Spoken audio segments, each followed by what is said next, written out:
नमस्कार, आप देख रहे हैं टीएनपी न्यूज और मैं हूं आपके साथ प्रीति भारद्वाज। बुलेटिन की शुरुआत करेंगे। ईरान ने इजरायल पर हवाई हमला बोला है।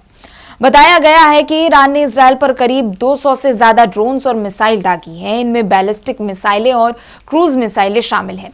इस हमले के बाद क्षेत्रीय तनाव उभरना तय माना जा रहा है। इस हमले पर आईडीएफ का कहना है कि अधिकांश मिसाइलों को लंबी दूरी की एरोवायु रक्षा प्रणाली द्वारा रोक दिया गया था। इस हमले में एक सैन्य अड्डे को मामूली नुकसान हुआ है। उनका कहना है कि ज्यादातर मिसाइलें इजरायली हवाई इलाके के बाहर गिराई गई हैं। गौरतलब है कि सीरिया में कुछ दिन पहले ही एक हमले में ईरान की विशेष सेना रिवॉल्यूशनरी गार्ड्स के कुछ सैनिक और कमांडर की जान गई थी। ईरान ने इस हमले के बाद बदला लेने की चेतावनी भी दी थी। वहीं ईरान के इजरायल पर हमला करने के बाद अब इजरायल भी जवाब देने की तैयारी में है। ईरान की तरफ से इजरायल पर ड्रोन और मिसाइल हमले शुरू करने के इजरायली प्रधानमंत्री बेंजामिन नेतन्याहू ने रक्षात्मक और आक्रामक दोनों ही तरीके से ईरान को जवाब देने की कसम खाई है।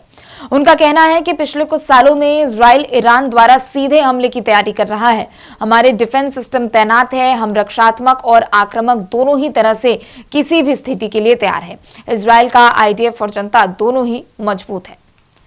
तो वहीं इजरायल पर ईरान के हमले के बाद भारत का भी बयान सामने आया है। भारतीय विदेश मंत्रालय ने कहा कि हम इजरायल और ईरान के बीच बढ़ते तनाव से काफी चिंतित हैं। इससे शांति और सुरक्षा को खतरा है। हम तत्काल तनाव कम करने, संयम बरतने, हिंसा से पीछे हटने और कूटनीति के रास्ते पर लौटने का आह्वान करते हैं। इन दोनों देशों के बीच जारी इस तनाव पर करीब से हम नजर भी रख रहे हैं। हम अपने दूतावास से लगातार संपर्क में हैं। सबसे महत्वपूर्ण यह है कि क्षेत्र में सुरक्षा और स्थिरता बनी रहे। तो वहीं एक बार फिर से आतंकवाद पर भारत की तरफ से कड़ा बयान सामने आया है। विदेश मंत्री एस जयशंकर ने कहा कि जब आतंकवादी नियमों के हिसाब से नहीं चलते तो उन्हें जवाब देते वक्त भी नियम लागू नहीं किए जा सकते। हाल ही में रक्षा मंत्री राजनाथ सिंह ने पाकिस्तान के अंदर घुसकर आतंकियों को मारने की बात कही थी। इसके बाद विदेश मंत्री का यह बयान सामने आया है, जिसमें उन्होंने आतंकियों के खिलाफ खुलकर बात की और कहा कि आतंक को जड़ से खत्म कर देंगे। तो वहीं आंध्र प्रदेश के मुख्यमंत्री जगन मोहन रेड्डी ने चुनाव प्रचार के दौरान घायल हो चुके हैं। बता दें कि विजयवाड़ा में एक चुनावी यात्रा के दौरान उन्हें चोट आई है। जानकारी के मुताबिक उनकी यात्रा पर कुछ व्यक्तियों ने पथराव किया। घटना उस वक्त हुई जब जगन मोहन रेड्डी मेमंता सिद्धम बस यात्रा कर रहे थे।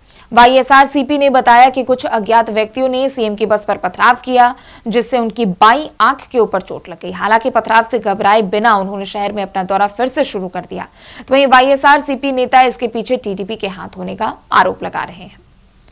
प्रधानमंत्री नरेंद्र मोदी आज मध्य प्रदेश के दौरे पर रहेंगे। वे इस दौरान नर्मदापुरम के पिपरिया में एक बड़ी जनसभा को संबोधित करेंगे। इस सभा में लाखों लोगों के पहुंचने का अनुमान भी है। इसे लेकर सुरक्षा एजेंसियां सक्रिय हो चुकी है। छिंदवाड़ा, रायसेन, नरसिंहपुर, नर्मदापुरम के पचमढ़ी जाने वाले रास्ते को भी बदल दिया गया है। पीएम मोदी नर्मदापुरम के बीजेपी प्रत्याशी दर्शन सिंह के समर्थन में पिपरिया में सभा करेंगे। प्रधानमंत्री की सभा को लेकर चाक चौबंद सुरक्षा व्यवस्था कर दी गई। तो प्रधानमंत्री नरेंद्र मोदी आज मंगलुरु में लगभग 2 घंटे का रोड शो करने वाले हैं। इसके लिए प्रशासन ने तैयारियां कर ली है। पीएम की सुरक्षा के लिए प्रशासन ने त्रिस्तरीय कड़े सुरक्षा प्रबंध किए हैं। विशेष तौर पर लगभग 1800 सुरक्षा कर्मियों की तैनाती भी की गई। वहीं मुख्यमंत्री अरविंद केजरीवाल की गिरफ्तारी के विरोध में आम आदमी पार्टी अलग अलग तरह से प्रदर्शन कर रही है। पार्टी की ओर से डॉक्टर बीआर अंबेडकर की जयंती पर आज संविधान बचाने की मुहिम शुरू करेगी। इसके तहत लोग संविधान बचाने की शपथ लेंगे। आप नेताओं ने बताया कि देश के 24 राज्यों की राजधानी में ये आयोजन किया जाएगा। दिल्ली में पार्टी मुख्यालय में सुबह 11 बजे सभी मंत्री, विधायक समेत अन्य पदाधिकारी मौजूद रहेंगे। तो वहीं इस दौरान संविधान की मूल प्रस्तावना को एक साथ पढ़कर सभी शपथ लेंगे। केजरीवाल ने जेल से संदेश भेजकर अंबेडकर जयंती को संविधान बचाओ दिवस के रूप में मनाने का आह्वान भी किया है। आगे बढ़ेंगे, जहां लोकसभा चुनाव के लिए कांग्रेस ने उम्मीदवारों की एक और लिस्ट जारी कर दी है। पार्टी ने इस लिस्ट में 16 उम्मीदवारों का ऐलान किया है। मनीष तिवारी को चंडीगढ़ से उम्मीदवार बनाया गया है। तो वहीं मंडी लोकसभा सीट से विक्रमादित्य सिंह के नाम पर भी मुहर लग गई है। कांग्रेस की ताजा लिस्ट में गुजरात के लिए 4, हिमाचल प्रदेश के लिए 2, चंडीगढ़ के लिए 1 और ओडिशा के लिए 9 उम्मीदवारों के नाम शामिल है। वहीं महाराष्ट्र के अकोला में आगामी लोकसभा चुनाव के मद्देनजर पुलिस अधीक्षक अवैध शराब बेचने वालों आरोपियों के खिलाफ एक बड़ी कार्रवाई कर रहे हैं। इसके बाद कार्रवाई करने के लिए अधिकारियों और पुलिस दल की टीम बनाई गई है। वहीं छापेमारी के दौरान पुलिस ने एक आरोपी को गिरफ्तार भी किया है। साथ ही आरोपी से शराब समेत रुपए भी जब्त किए गए हैं। तो वहीं यूपी के बिजनौर में अखिलेश यादव ने प्रत्याशी दीपक सैनी के प्रचार में एक जनसभा को संबोधित किया, जहां बड़ी संख्या में लोगों ने जनसभा में हिस्सा लिया। तो वहीं दूसरी तरफ मुस्लिमों की नाराजगी भी साफ देखी गई है। इसके बाद जनता को संबोधित करते हुए अखिलेश यादव ने जयंत चौधरी का नाम लिया और उन पर कटाक्ष करते हुए कहा कि जो लोग हमारे साथ रुपया बन गए थे वो किधर जाकर गिरे किसी को नहीं पता। बॉलीवुड सुपरस्टार सलमान खान के घर के बाहर गोली चलने की खबर आ रही है। खबर है कि गैलेक्सी अपार्टमेंट के बाहर 2 हमलावर बाइक पर सवार होकर आए थे।